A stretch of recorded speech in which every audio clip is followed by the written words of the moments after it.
Okay, good morning, guys. I hope you're doing well.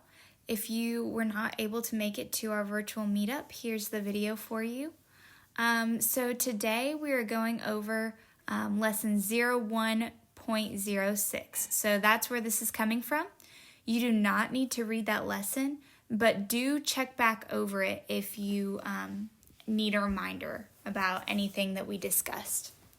So first, before we begin, let's get started with a welcoming ritual. So, our welcoming ritual today is we are talking about scuba divers. So you see a scuba diver in this picture. If you were a scuba diver, I want you to answer one of these two questions. What equipment would you have? So think about the equipment you would need as a scuba diver. Or what would you like to see, okay? What would you like to see as a scuba diver? So think about the answer to one of those questions, and then pause the video and tell someone around you.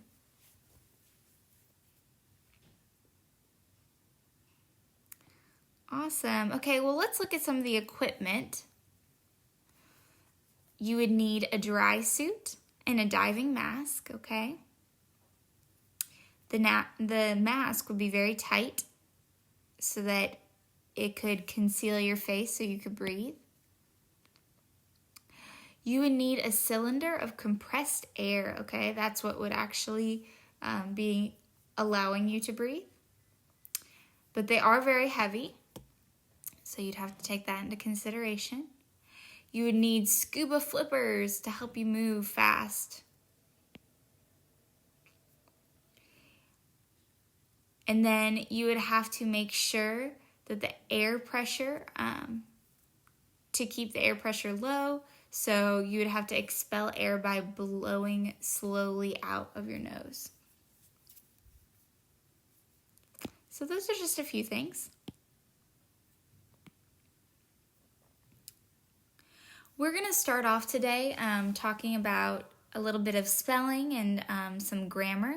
So first, we're going to look at some spelling tips, okay? Because it's important to make sure you're up to 5th grade spelling, okay? And so I know that sometimes spelling is tricky, and that's okay. And that's why we're actually looking at the different tricks that can help us when we're sounding it out. So let's look at these two words, expelling and equipping.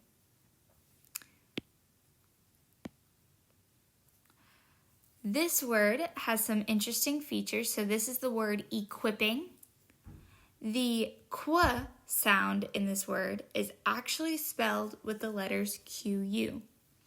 And we know that QU always makes the qu sound. It sometimes will also make the k sound, okay? So we also hear one p, right? Equipping, we hear the one p, but this has 2 p's, okay? It has the double consonant. In the word expelling, this word does not have the letter S, even though you hear the sound. So let's say that word again. Expelling.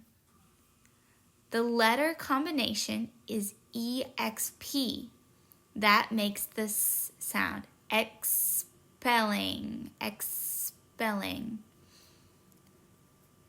You only hear one L, but this word also has a double consonant, 2 L's. So first, we're going to stop and sound it out. So when you don't know a word, stop and sound it out. Expelling.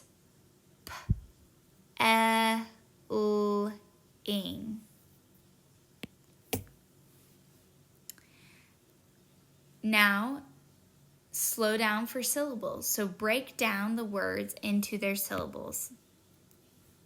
So let's do equipping. Equipping. Equipping. What about expelling? Expelling. Expelling.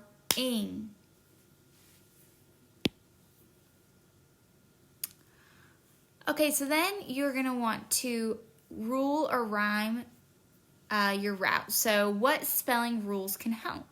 And then what rhyming words can help? Okay, so you're going to think of some spelling rules, okay, that maybe you've used before. When a multi-syllable word has the final syllable emphasized, then the final consonant is doubled before adding ed or ing. Okay, so we know that by the emphasis, equipping, okay? Also, though, in some cases, like the word tap, okay, tap, we would have to double the consonant when creating the word tapping. Okay, we would double that consonant because the A is going to make its short sound tapping, okay? In order to keep the A making its short sound, we have to double the consonant. So that's another spelling rule. If the final syllable of a multi-syllable word is not emphasized, then the final consonant is not doubled. Okay, and then we can also think of rhyming words. So, for instance, the word dog and the word fog. Now, these are pretty easy words, and you probably would know how to spell them. But say you could definitely spell the word dog, and you knew it was D-O-G, right? D-O-G spells dog. Well, then you're not super sure how to spell the word fog, but you know that it rhymes with dog, but it starts with f. So you're going to keep the ending of dog, the og, and replace the first sound with the letter F. Fog, F-O-G. Okay, so that could be the same thing. Maybe you're thinking about the word taught, and you know it rhymes with the word caught. So if I catch a ball, right, I have caught it. I know that to spell caught, it is C-A-U-G-H-T. Now, I'm not exactly sure about taught, but I can recognize that it's a rhyming word. So I'm going to take that ought sound, A-U-G-H-T, and put the T at the front to make it taught. So let's keep going.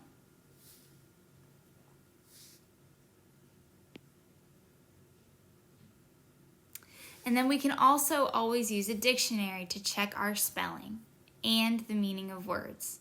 Okay, so to check our spelling in a dictionary, we would look up the way we felt like it was spelled, okay, based on sounding it out.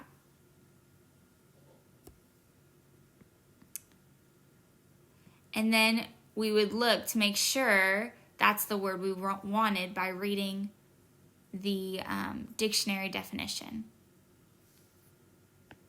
Okay, so there are some strategies for you. Now we're going to look at our grammar.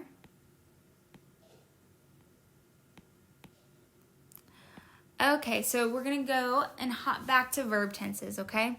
So we have definitely already discussed this, but I want to give you a quick reminder so that you remember, okay?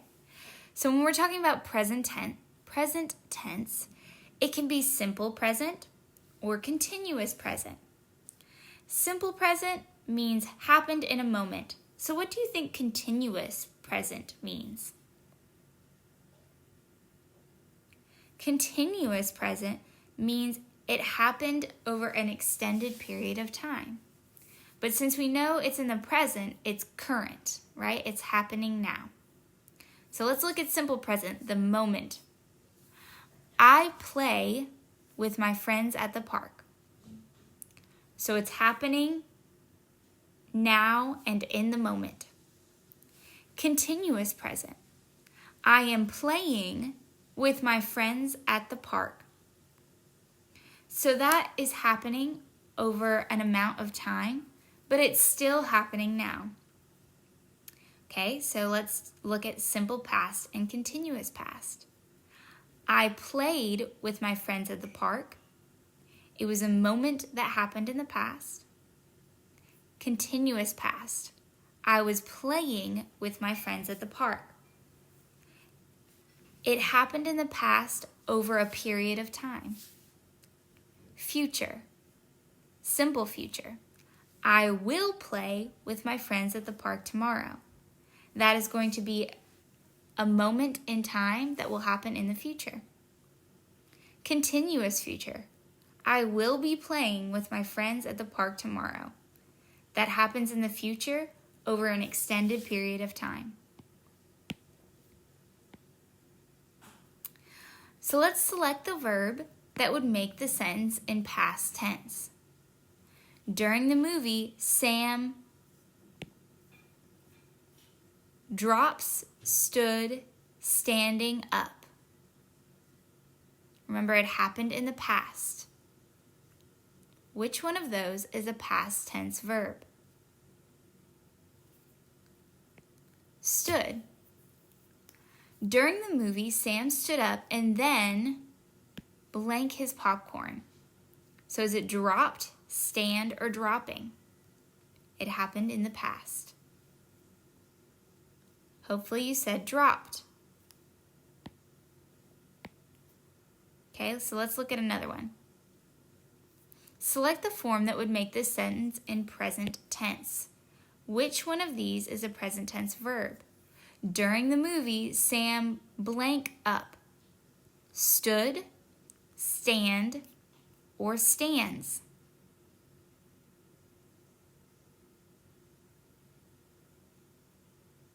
Okay, so let's say you said that he stand up. Okay, let's say that. During the movie, Sam stand up and then blank his popcorn. Let's say we said drop. Let's read that sentence out loud and see if it sounds correct. During the movie, Sam stand up and then drop his popcorn. Well, something's got to change, doesn't it? It doesn't sound quite right. So since we know this is in the present tense, it is current. It's happening now. So during the movie, Sam stands up and then drops his popcorn. All right, and last but not least, what will make this sentence in future tense? When Mary walks into a room, everyone will stares, stared, or stare. It will happen in the future. Everyone will stare. Okay, so great job. And last but not least, today we are talking about summarizing, okay? So we're talking about summarizing.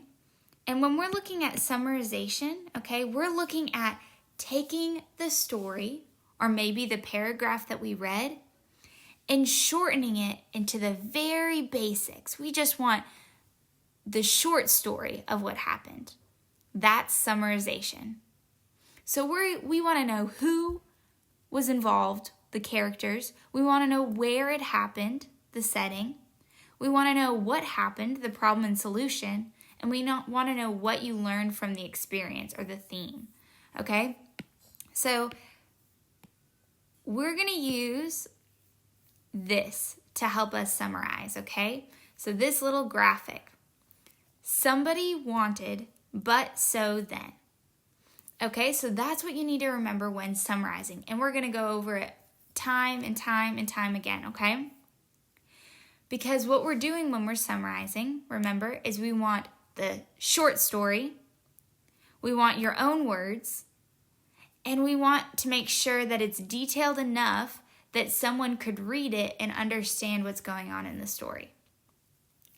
So somebody, when we think about somebody, we're thinking about who are the characters. Somebody wanted. What did the characters want? Somebody wanted, but what is the problem the characters encounter? somebody wanted, but so how do the characters solve the problem? Somebody wanted, but so then. So what is the resolution of the story? Okay? That's what we're going to be looking at today. So, for example, we read the story of The Mystery of the Missing Light. Who was the somebody in the story? Who were the characters? Carolina was a character.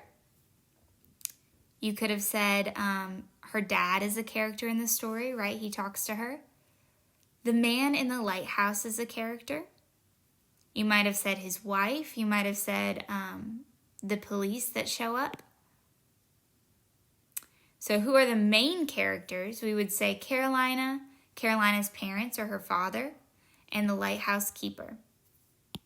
What did they want? Carolina wants to ensure the lighthouse was working properly so that the boat could make it to shore safely. So she goes and she checks on it, right? But, so now we're looking at the problem. What was the problem in the story? Okay, so what is the problem that the character encounters? So first problem is that the light has gone out for some reason. And then she gets there and discovers the second problem, which is the lighthouse keeper is injured and needs medical attention. Okay, so when you're looking for the problem of the story, make sure you go through the events in order, and that's going to help you find out if there's more than one problem. So, let's not look at that yet. So now we're going to answer, but so that means we're going to say the problem was this, so our characters did this. So what did the characters do because of the problem? Carolina breaks a window, right, to get into the lighthouse. She notifies the lighthouse keeper's wife, the emergency services, and then she turns on the generator to restore the power to the lighthouse. You could have also said she gets the key. All right, so then, how is this story resolved? How is the problem worked out? The resolution to the story is that the lighthouse keeper has been helped, and they restore the light so that the boats will be safe. So today, the last thing we're going to do is I'm going to read this story to you, and you are going to be writing a summary in your quiz, okay? So really be paying attention to this story today. And be thinking about, but somebody, so, excuse me, let's say that again. Let's go over it together. Somebody wanted, right? That's important, but I missed that. Somebody wanted, but so then. Who are the characters? What do the characters want? What is the problem? What do they do about the problem? And how is it resolved? The Carolina Crew, the mystery of the lost shipwreck. Chapter 1. The graveyard of the Atlantic. After her adventure at the lighthouse, it seemed like a few extra days at the cottage were necessary to relax and recuperate. Carolina hoped to do some scuba diving with her father. He was a master diver, and Carolina had been diving with him almost since she could swim. One morning, Carolina's father had an idea. Why don't we take a trip to the graveyard of the Atlantic Museum and have a look at the wreck dive information again? We may be able to find something new, like a new wreck site to investigate. What do you think? Chapter 2. Eureka! Later that day, Carolina and her dad drove to the museum.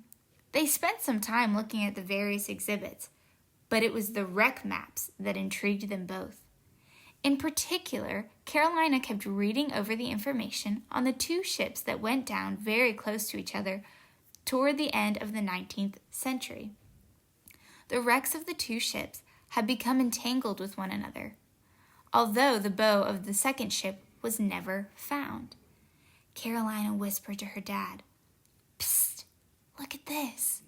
Do you think we could look for the bow of this ship? It's called Eureka. What if we actually found it?" Her father smiled as he looked at the maps. "It looks like it's within a safe diving depth for us. Sure, let's give it a try. Weather permitting, of course." They grinned at each other. Over the next few days, Carolina, her father, and a few of her father's diving friends spent some time diving off the coast. They were all excited about the prospect of finding something that no other diver had discovered yet. They started by diving around the wreck of the two ships and then analyzed nautical maps to try to determine where the rest of the ship might be. Before each dive, everyone on board was involved in equipping the other divers with properly fitting gear and performing the safety checks that all divers follow before getting in the water.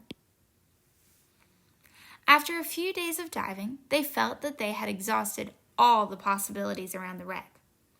One afternoon, while everyone was talking about giving up, Carolina was outside, peering at the sea through binoculars. She spotted what looked like a small rock formation just under the surface of the water, a few hundred meters to the east.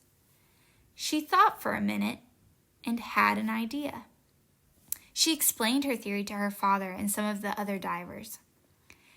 Could it be that Eureka actually hit rocks elsewhere and then somehow staggered on past where most of the wreck currently lay? Everyone agreed that it was a possibility, although not a probable one. Carolina begged everyone to try the site the next day. They would spend one more day diving, and if they didn't find anything, she promised that she'd never bother them again about the Eureka. Eventually, everyone agreed. Chapter 3, Diving into History. It was on the second descent that day, near the exposed rock, that Carolina glanced down and was sure she could make out something sticking through the sand on the seabed. She was so excited that she could barely control her breathing. Carolina was worried that she was expelling all her air and wouldn't get the chance to investigate it. She calmed her breathing and motioned to the other divers. They swam over to the object. First, they examined its base and its strength. It was definitely attached to something. They started to gently brush and move the sand around the pipe while trying to make sure they didn't disturb any marine life that may be in the sand. After a short while, Carolina's father, who was removing the sand, turned to her and gave her the OK sign. Then he shouted, "Whoopee!" into his regulator. They'd found it. It was buried in sand, but they were sure this was the missing hull of Eureka that had been lying at the bottom of the sea for over 100 years. Carolina had solved another mystery. Okay, so we're going to be done for today, but I just want you to see this one more time because now you're going to go take a quiz. So head over to the ELA course, go under today's date, August 28th, and make sure you click on this quiz. All right, great job, guys, and I will talk to you very soon.